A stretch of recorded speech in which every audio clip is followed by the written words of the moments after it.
আপনারা দেখেছেন যে বাংলাদেশ ব্যাংকের গভর্নরকে কিভাবে নির্লজ্জভাবে মব তৈরি করে অগণতান্ত্রিকভাবে বাংলাদেশ ব্যাংক থেকে সরিয়ে দিয়ে একজন ঋণখেলাপী একজন ব্যবসায়ীকে বাংলাদেশ ব্যাংকের গভর্নর হিসেবে নির্লজ্জভাবে বসানো হয়েছে।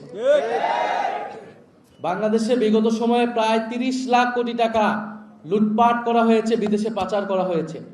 এই গণ অভ্যুত্থানের পরে অন্তর্বর্তী সরকার নানান ব্যর্থতা এবং সীমাবদ্ধতা সহ এই অন্তর্বর্তী সরকারের গভর্নর চেষ্টা করে যাচ্ছিল সেই লুটপাটের টাকাগুলোকে ফেরত আনার এবং এই লুটপাটের টাকার সাথে যারা জড়িত, এই লুটপাটের সাথে আওয়ামী লীগের ফ্যাসিস্টদের সাথে যারা ব্যবসায়ী এবং আমলা রয়েছে তাদেরকে বিচারের আওতায় আনা। কিন্তু আমরা দেখছি সেই বিচার প্রক্রিয়াকে ভণ্ডুল করতে, ঋণ খেলাপিদেরকে আরও সুযোগ সুবিধা করে দিতে, আর্থিক লুটপাটের পথকে প্রশস্ত করতে বাংলাদেশ কেন্দ্রীয় ব্যাংককে দখলের একটা নির্লজ্জ চেষ্টা করলো সরকার দল। অথচ তারা এর আগে বলেছে তারা যখন সরকারের ছিল তারা কখনোই রাজনৈতিক বিবেচনায় বাংলাদেশ ব্যাংকে গভর্নর বসায়নি। ফলে যারা নির্বাচনের আগে একরকম কথা বলেছে, নির্বাচনের পরে একরকম কথা বলেছে। আমরা নির্বাচনের আগেই জনগণকে এই বিষয়ে সতর্ক করেছি। আমরা জানি জনগণ তাদের বিপক্ষেই ভোট দিয়েছিল।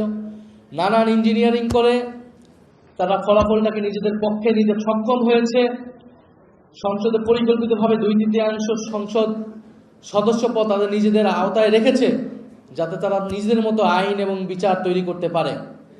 যেরকমটা 2008 সালে আমরা দেখেছিলাম আওয়ামী লীগ একচেটিয়াভাবে বিরোধীদেরকে এক পাশে ঠেলে নিজেদের সংসদ করায়ত্ত নিয়ে সংবিধানকে নিজেদের মতো পরিবর্তন করে দেশকে নিজেদের মতোভাবে পরিচালিত করেছে।